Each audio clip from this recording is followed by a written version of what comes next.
Okay. Does anyone have any burning outreach questions? I do. Can you hear me? Yes, I can hear you, Leslie. Hi, Delaney and everyone. Okay, so here's my question. I was planning with the person, Alex, who helps us with our social media. She's a sophomore at IUPUI, and so I was giving her kind of a brief overview of the legislative process, so she had an idea of how things are going to roll out. And she says to me, well, can we have our social media posts ready because things are going to move so fast? And I thought that was a great idea. And I thought, wouldn't it be cool if all of our organizations could generate in advance? Because, we kind of have a rough idea of how things are going to play out.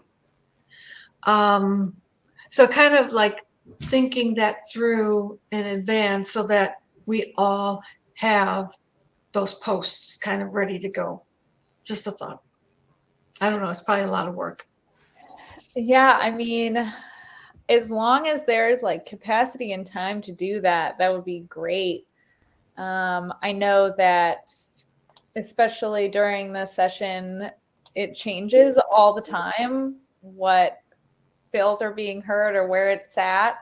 But if we all know our concerns before going in, we can have like some groundwork laid out for our social media outreach for sure. Yeah, it was just a thought we had. We're gonna try to spend a little time thinking about it and let you know if we come up with anything that we feel comfortable with. Okay. Yes.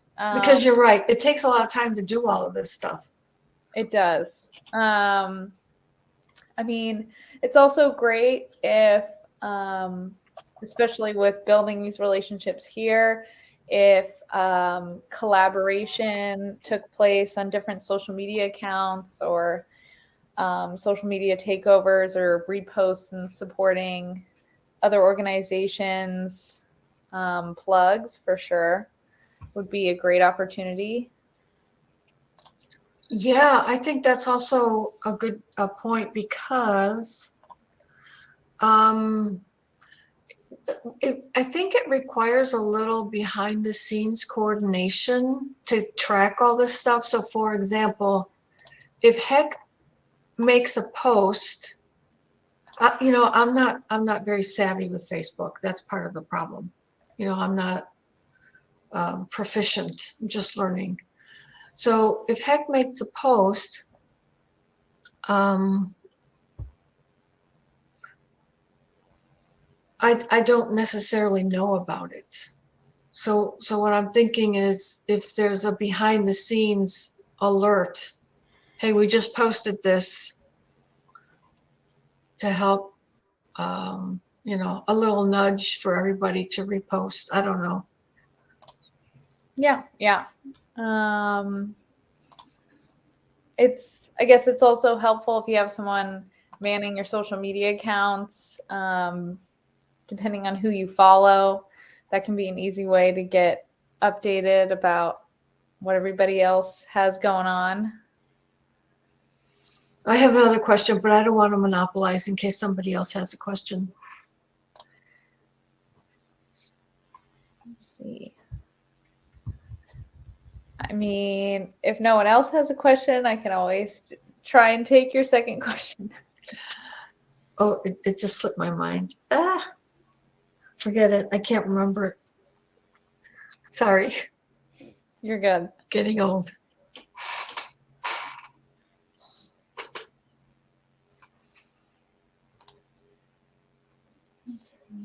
It was a social media question, but I just can't.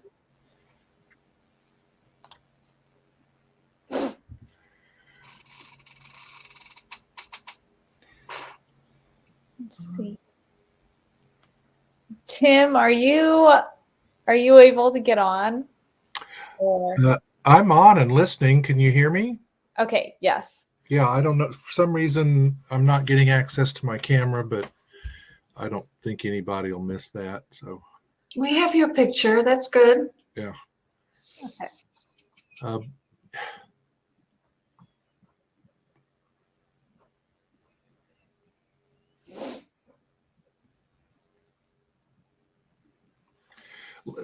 so, Leslie, to follow up on your question, are you looking for a way that you can get notice of breaking news at the legislature in some fashion, other than just being on, Facebook or Twitter constantly?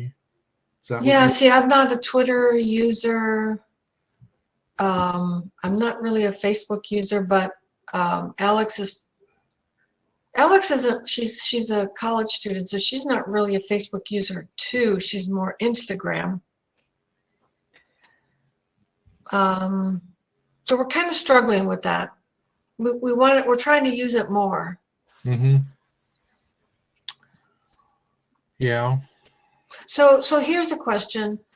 So we have the CGI Facebook page and you have the Heck Facebook page. Is there a way to connect them so that when Heck makes a post, it kind of like automatically gets shared on Carmel Green Initiative? Automatically. That's the key word. I don't think it automatically gets posted. You can always turn notifications on for different pages and people to get notified when they make a new post. Oh, okay. I guess we need to look into that. Okay. So that would answer the question. The first question I had is, when Heck makes a post, we can be notified. Yes. Okay. I think that's on most social media accounts. I'm pretty sure. Somewhere in your settings on your profile or something, or whatever else. And do you know, is that true for Instagram too? I've never personally done it for Instagram. All right. Well, I feel bad about hogging the time together. So let's see. According to Google, you can turn on Instagram notifications when someone posts, I believe.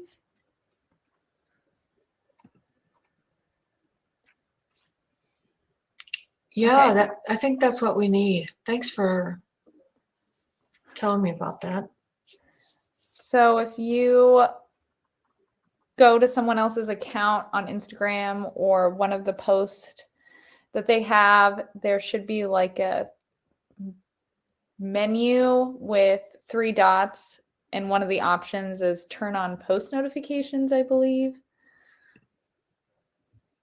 All right, yeah, we'll kind of try to figure that out when we get together. Oh, here's a Facebook help thing.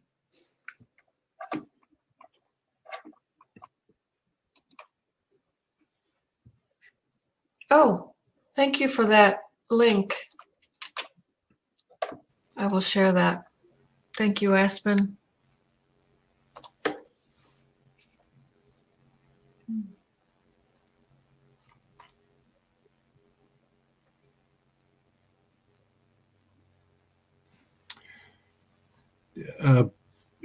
Did you see the comment, Leslie, from Marianne about our weekly e-blast during session? Yes, I didn't see it until now, but I'm familiar with your weekly e-blast and I love it. And the only feedback is that sometimes it was too long and it was hard to, like someone like me, I would work through it, but an average person that isn't as, obsessive about this, they might not, they might find it overwhelming. So I mean, I love it. I depend on it. I appreciate it. But that thought has crossed my mind. Yes, so much going on every week. I know. I'm just wondering, is there a way to, have your little 2-sentence, 3-sentence summary on a thing, and then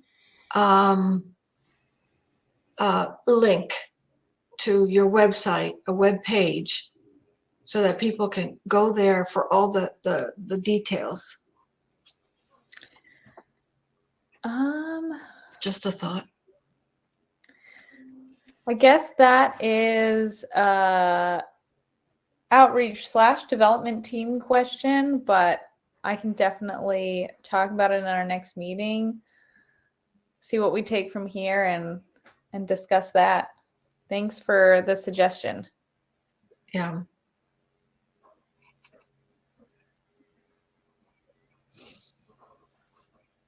So how come I can't see Marianne on my screen? Marianne is just in the chat right now for this session. Oh, Oh, okay. I can add her to the screen now, though. Oh, that's okay. I was just curious. Hi, Leslie. Hi, Marianne. I recognize your face. Yeah, I'm sorry. I don't mean to be critical. No, you're not. We need people's ideas. That's really important. I was just staying out of the way to make sure other people got a chance to come in, but I'm always glad to say hello. Yeah. Yeah, you guys are doing really good work with Carmel Green Initiative. We're trying. I spoke with someone recently there who was looking at different ways to expand environmental justice work. From Carmel? Think of who it was. Pardon me? From Carmel? Mm-hmm. Gosh, I can't think of who it was. Was it a young person or an older person? Because there's some high school, older, right?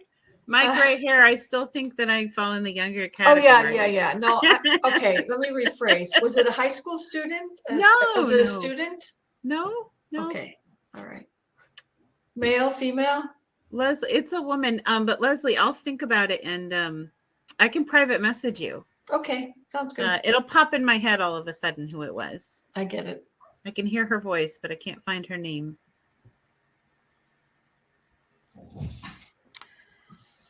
Well, anybody else who's listening in with questions or comments, if you want some help troubleshooting your outreach to a legislator or a city councilor or somebody in the community, a community leader, just ask away. Well, one thought occurred to me while we were hearing presentations from Ben and John and Jesse. There were some slides in those presentations that I thought could be pulled out and shared with legislators. Mm-hmm. So. Well, I think we're going to make all those available to everybody, right, Delaney? I assume so. I think. Yeah, it was posted in the event chat page. I think Emily posted that we'll be sharing the recording and the slides after the event. So, and we could share individual, slide programs because we should have all of those afterwards. Yes. That sounds good. I think that'll be really helpful.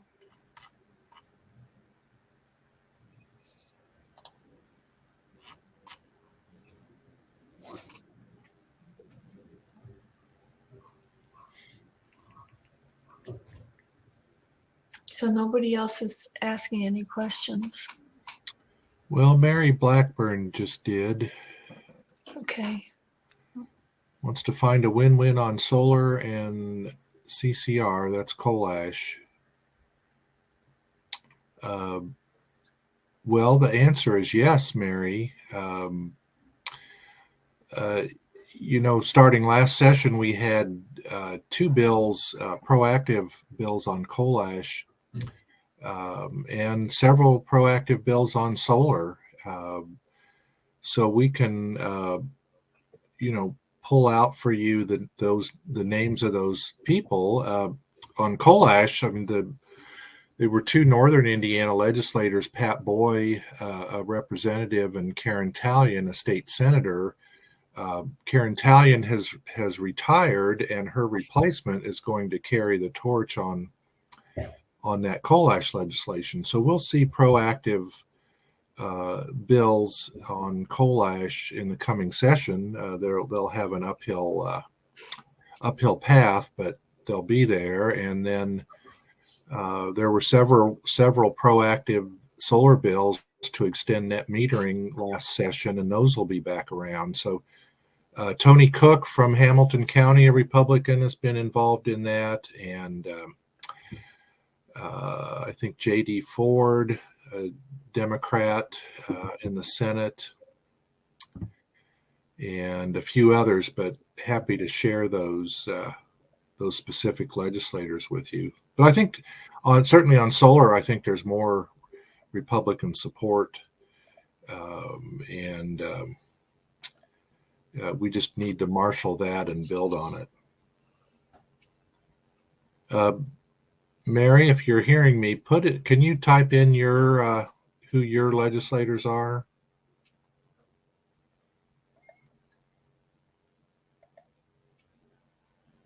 Oh, and Jesse has posted the solar bill list. Porter and Taylor, well, they're both supportive on both of these topics.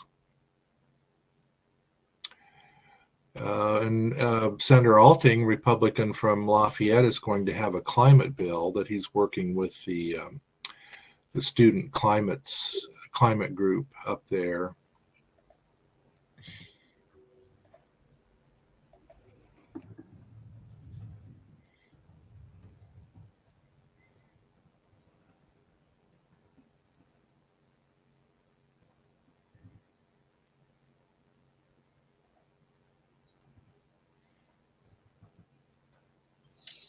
Those students are doing a really great job.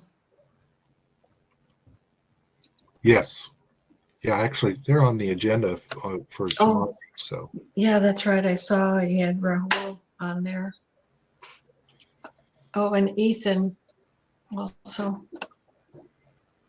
Ethan is working with our locally at the city council. Well, we met with Mayor Brainerd about Carmel climate action plan, and so the local Carmel kids that are working on that bill are also helping us with the climate action plan. They're amazing, amazing students. Yes, I know Confront the Climate Crisis will be speaking for a little bit tomorrow afternoon, and they originate from my hometown in West Lafayette, so I'm really proud of their progress. Yeah, they're doing a great job. We got to help them win. I mean, we got to do everything we can to help them be successful. Yes. I talked to Senator Alting at the State House on Tuesday, and he had come from the governor's office talking to the governor's folks about that. So he wasn't sure what the outcome would be in terms of what the governor might do. But that was, I think, positive that he had that audience and that he's working every angle. He's a veteran and certainly knows how to try to push a bill through the system. Yeah, that's awesome. Have they posted the committee assignments, the members? Is that already posted? I don't think they have, Leslie. We're not expecting a lot of changes according to some conversations with other legislators. But I think we can expect to have the same chairs of the utility committees. Mm-hmm. I was thinking of environmental. Yeah. Speedy? that's the story going around, is that Mike Speedy will take over from Doug Gutwein, who is definitely stepping aside as chair, and he'll be retiring after this session. So everybody believes it will be Representative Speedy, but we don't have that formally yet. Okay, why did I think that on Organization Day is when they announce all of the assignments? Is that wrong? Sometimes they do, but this being an in-between session where all the committees were assigned after the last election, beginning with this year's session, then Wait, say that again. All the committee assignments being what? well, after every election, they reestablish all the committees and either confirm chairs or appoint new people. And then typically those assignments carry over to the second year of a 2-year session. Now they can make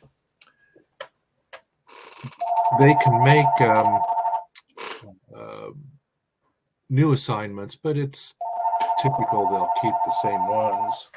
Mm-hmm. Yeah.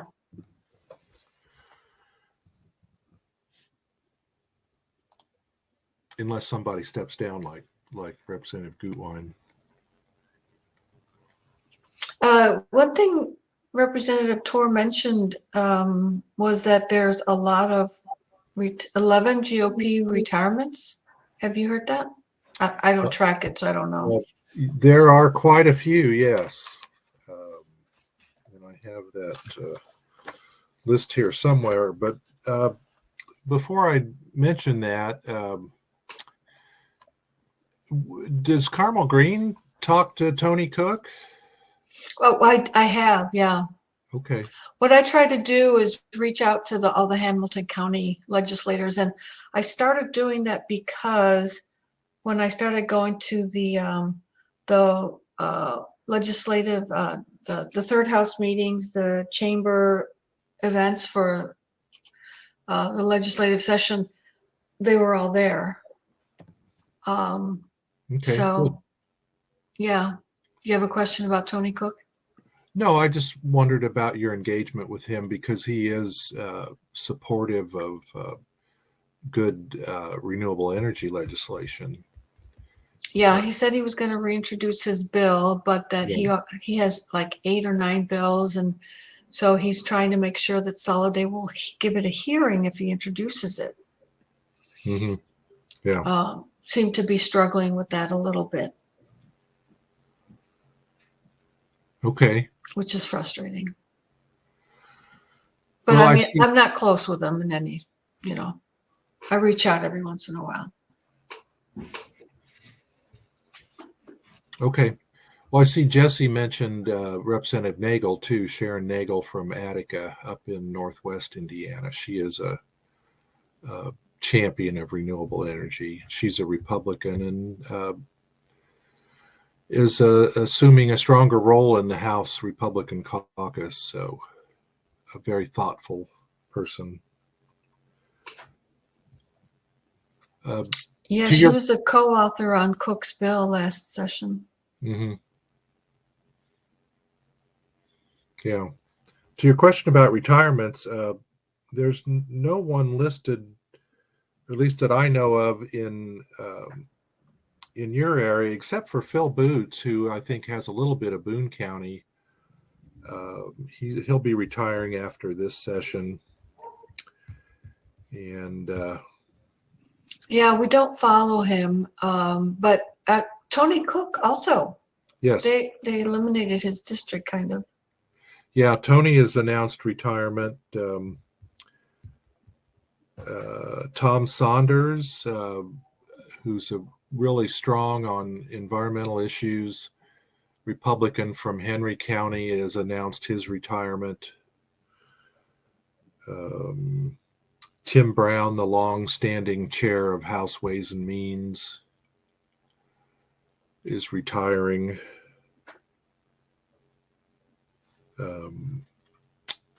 I see that the it's about time to go back to the stage here yes. for the next panel. Okay, good talking to you guys. Thank you. Thanks. Bye.